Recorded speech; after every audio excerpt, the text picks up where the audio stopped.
大家好，欢迎收看阿勇下晡新闻，我是阿勇。若想要较详细自我介绍，请来看即个影片。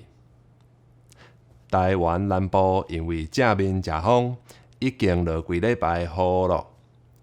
中央气象局今仔发布刷落来即礼拜的天气预报，提醒民众，即落雨有时有阵会落到拜四。北部地区要注意过度会有雷公雨，东部地区今仔可能会有小风，要注意温度会渐悬。中央气象局指出，因为即礼拜有锋面徛伫台湾，咱会一直受西南风的影响。北部、中部、甲宜兰、花莲云会较厚，嘛有可能会出日。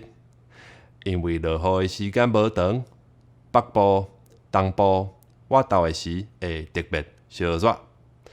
东南部受小风影响，原仔有温度额悬的可能。香港的消息，香港版本的国安法通过以后，香港人的自由就互人压落底。毋过昨昏，香港民主派的候选人初选，煞有超过61万人出来投票。即个结果直接表示，香港人对即个无甲人民意志看入去目内恶法介袂爽。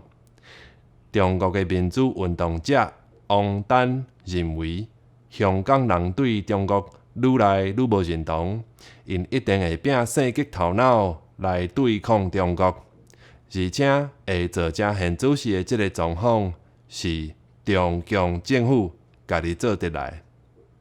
以上是阿勇新闻台语报道。